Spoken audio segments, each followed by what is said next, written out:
Bienvenidos a Cuentas sin Cuento, historias que los acompañan para que alcancemos a tener juntos buenos hábitos financieros.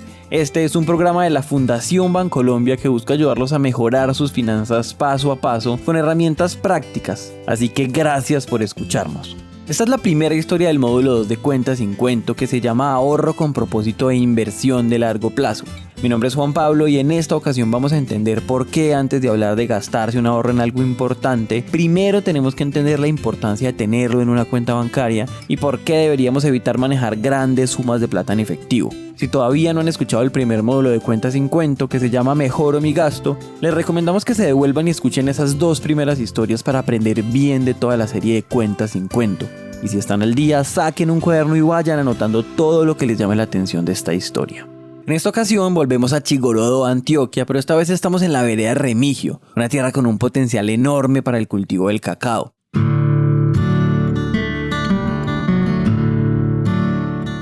Aquí en Remigio trabaja un líder y emprendedor reconocido por toda la comunidad que se llama Don Víctor. Yo estaba ya dando clases de finanzas personales cuando conocí a Don Víctor. Él es Sergio Díaz Granados, consejero financiero de la Fundación Bancolombia. Él es un hombre muy trabajador y me contaba que desde pequeño siempre fue responsable y dedicado. Toda la vida se destacó por llevar a cabo todo lo que él se proponía.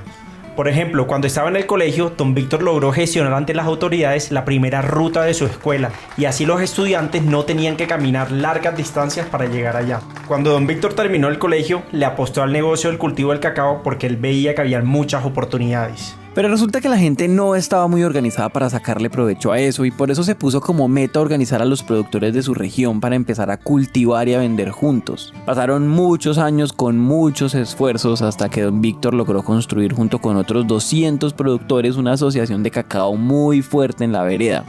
Y no solo eso, gracias a sus gestiones logró tener un cliente grande que compraba la fruta a la asociación para exportarla a Japón. Y esa empresa también ayudó a los cultivadores a aprender a profundidad sobre técnicas de cultivos, a aumentar su producción y a mejorar la calidad del cacao y a que ellos pudieran recibir los pagos por adelantado. Y cuando esto pasaba, Don Víctor simplemente les pagaba en efectivo. Justamente pasó un día que cuando Don Víctor iba a hacer una de estas vueltas de pago para los cultivadores, su vida se partió en dos.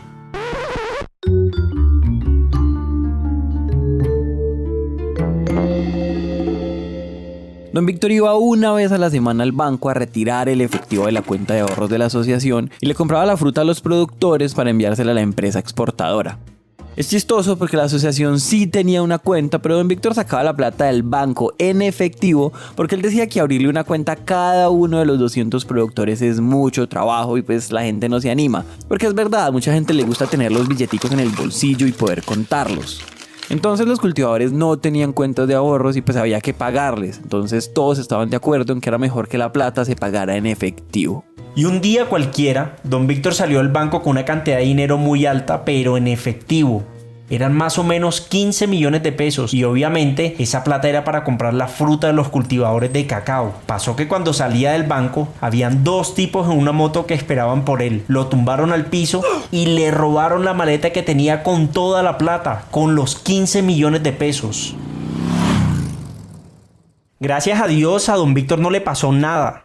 Pero el tema es que sin esa plata, las 200 familias que dependían de la asociación e incluso la misma asociación quedaban en el aire y los productos se podían perder. Don Víctor, como responsable de la asociación, tenía que responder por ese dinero, porque era lo que la empresa exportadora ya les había pagado por adelantado. Imagínense esta situación. Los productores estaban esperando a Don Víctor para entregar sus productos y recibir la plata. Y por otro lado, los camiones de la empresa estaban parqueados para ser llenados con el cacao. Mejor dicho, estaba todo menos la plata. Me acuerdo que Don Víctor me contó que no tuvo otra opción que ir al banco, endeudarse él a nombre propio y con esa plata pagarle a los productores y así poder salvar sus años de trabajo, salvar al cliente y salvar a las más de 200 familias que dependían de él. Esta historia tiene muchas cosas que podemos empezar a señalar y a rescatar y quiero hacer eso ahora junto a Sergio porque aquí hay muchos aprendizajes que tienen que ver con muchas personas al mismo tiempo. Sergio, uno podría decir que lo que le pasó a Don Víctor le puede pasar a cualquier persona, pero para ti, ¿cómo hubiéramos podido evitar esa pérdida de plata tan brava? Ok, Juan, aquí lo primero que hay que decir es que ninguno de los trabajadores de la asociación y que iban a recibir la plata estaba bancarizado. O sea, ninguno de ellos tenía una cuenta de ahorros, aunque la asociación sí tenía una cuenta en la que se recibía el dinero de la empresa. Es decir, que ese robo se hubiera podido evitar si don Víctor hubiera podido pasarle la plata de la cuenta de ahorros de la asociación a la cuenta de ahorros personales de cada uno de los cultivadores sin tener que retirar un solo peso en efectivo. Exacto. Y hay muchísima gente en el campo que no tiene cuentas de ahorros porque piensan que son caras. O a veces tienen otros mitos sobre los bancos que la verdad pues no son reales. Hoy en día las cuentas son 100% virtuales, por lo que ni siquiera necesita uno ir a la oficina del banco para abrirlas.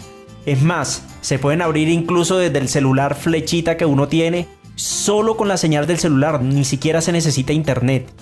Y hay muchas opciones que no tienen cuota de manejo, es decir, no hay que pagar para mantener esa cuenta. E incluso, en algunos casos te dan seguros y créditos preaprobados por tener cierto monto ahorrado. En otras palabras, te dan cosas por ahorrar. Otra cosa, tener algunas cuentas de ahorros virtuales casi que automáticamente te garantizan que puedas asegurar un préstamo para tu casa, tu cultivo o en caso de que pase algún imprevisto como un robo o una tormenta o por ejemplo que un invierno se lleve todo el cultivo, puedes contar con esos recursos. No sé si te acuerdas, pero sobre eso hablamos un poquito en la historia 2 del módulo 1 con el ejemplo de María Currulao. Otra ventaja que tienen las cuentas de ahorros es que te permiten crear bolsillos de ahorros de acuerdo a los objetivos que uno se plantee. ¿Te acuerdas, Juanpa, que las abuelas ahorraban en sobres? Tenían uno para Navidad, tenían otro para el cumpleaños y así sucesivamente. Bueno, esto es lo mismo, solo que son sobres virtuales. Y además, las cuentas de ahorros virtuales también te permiten recargar el celular desde la comodidad de la casa.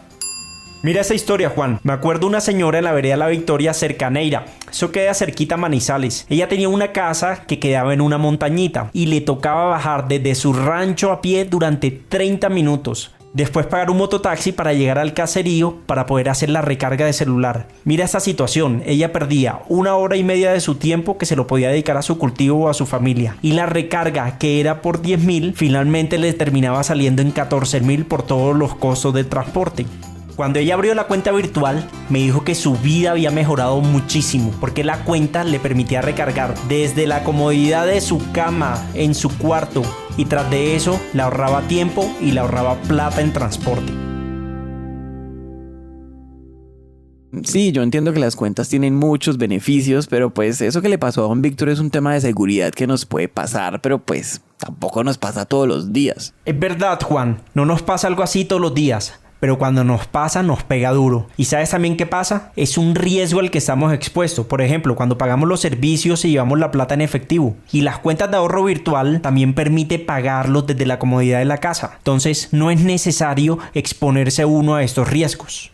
Otro punto importante es que las cuentas virtuales nos permiten tener nuestra plata segura, lejos de nuestros propios impulsos también.